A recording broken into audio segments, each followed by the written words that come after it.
નમસ્કાર દર્શક મિત્રો, સત્યમેવ જયતે લાઈવ ન્યૂઝમાં આપ સૌનું હાર્દિક સ્વાગત છે। ચેમ્બર ઓફ કોમર્સ એન્ડ ઇન્ડસ્ટ્રીઝની વારંવાર રજૂઆત છતાં પ્રશ્નો હલ થતા નથી।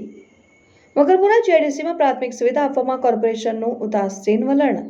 Vadodara chamber of commerce and industry અખબારી યાદીમાં જણાવે છે કે શહેરમાં વર્ષ 1968માં મકરપુરા જીઆઈડીસી અંતર્ગત નાના અને મધ્યમ કદના ઉદ્યોગો કાર્યરત થયા અને સતત વડોદરાના વિકાસમાં બહુમૂલ્ય ફાળો મકરપુરા જીઆઈડીસી સ્થિત કાર્યરત 4000થી વધુ ઉદ્યોગો આપતા રહ્યા છે, જે ગુજરાતના વિકાસમાં સહભાગી થઈને દેશના વિકાસમાં બહુમૂલ્ય યોગદાન આપી રહ્યા છે।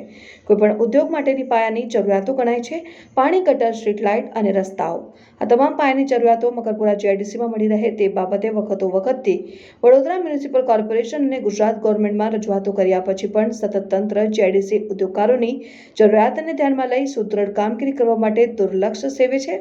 તંત્રનું આવું ઉદાસીન વલણમાં સવાલ એ છે કે શું જીઆઈડીસી મકરપુરાના ઉદ્યોગો મ્યુનિસિપલ કોર્પોરેશનને ટેક્સ નથી ભરતા? અહીંના ઉદ્યોગો એમના ભરેલા ટેક્સની સામે પ્રાથમિક સુવિધાઓ મેળવવા માટે હકદાર નથી? ઉદ્યોગકારોની માંગણી ગેરવ્યાજબી છે? ઉદ્યોગકારોનો વડોદરા શહેરના વિકાસમાં કોઈ યોગદાન નથી? તંત્રનું વલણ વ્યાજબી કહેવાય? વીસીસીઆઈ દ્વારા કોર્પોરેશન તંત્ર અને ઉચ્ચ સ્તરે વખતોવખત રજૂઆત કરવા છતાં પણ ઉદ્યોગોના હિત તથા વિકાસ માટે તંત્ર દ્વારા કોઈ પગલાં લેવામાં કેમ નથી આવતા?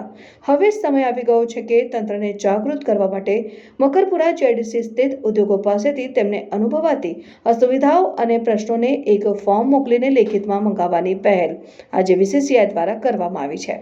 સદર પ્રશ્નો અને તકલીફોની રજૂઆત વીસીસીઆઈ ઘણા વર્ષોથી કરતું આવ્યું છે અને હવે દરેક ઉદ્યોગકારો પાસે લેખિતમાં પ્રશ્નો અને તકલીફોની રજૂઆત લઈ આગળના દિવસોમાં તંત્રને જગાડવા માટે વીસીસીઆઈ જીઆઈડીસી મકરપુરાના ઉદ્યોગો ગાંધી ચિંધ્યા માર્ગે ઉદ્યોગોના હક માટેની ચળવળ હાથ ધરશે।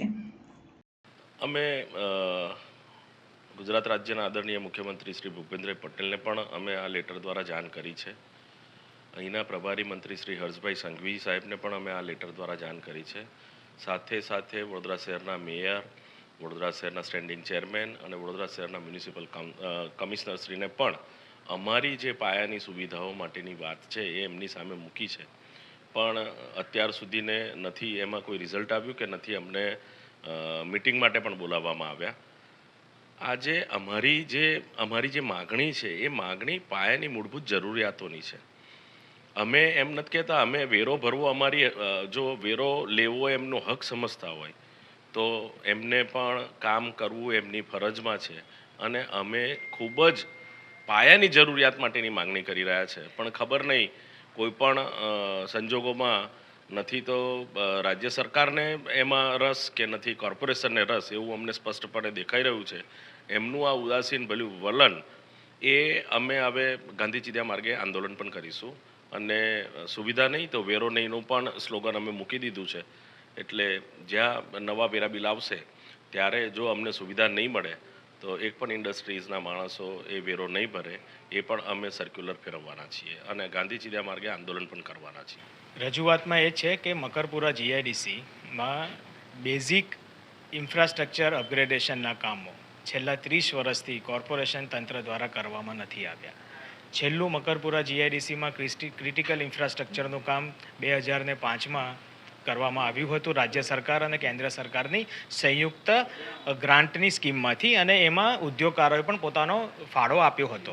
પણ ત્યારબાદ વખતોની રજૂઆત કર્યા છતાં પણ લોકલ કોર્પોરેશન તંત્રને રજૂઆત કરી, સંલગ્ન રાજ્ય સરકારના તંત્રને રજૂઆત કર્યા પછી પણ મકરપુરાના જીઆઈડીસીમાં ક્રિટિકલ ઇન્ફ્રાસ્ટ્રક્ચરના અપગ્રેડેશનનું કોઈ જ કામ થઈ નથી રહ્યું, અને જેને લીધે ઉદ્યોગો એટલી બધી વરવી પરિસ્થિતિનો સામનો કરી રહ્યા છે કે એ ઉદ્યોગોને એમને ચલાવવા કેવી રીતે એ પણ એક બહુ મોટો પ્રશ્ન ઊભો થઈ જાય છે। કારણ કે મકરપુરા જીઆઈડીસીમાં નથી સ્ટ્રીટ લાઇટની સગવડ, નથી રોડ 9 મીટરના રોડ 4 મીટરના થઈ ગયા છે, એટલા બધા દબાણો વધી ગયા છે, ગંદકીના સામ્રાજ્ય થઈ ગયા છે, ગટરો પ્રોપરલી કાંસ ક્લીન થતા નથી, અસંખ્ય બેઝિક એમ્યુનિટીઝને લઈને જે પ્રશ્નો છે એ બધા જ પ્રશ્નો મકરપુરા જીઆઈડીસીમાં અત્યારે ઉદ્યોગકારો ભોગવી રહ્યા છે।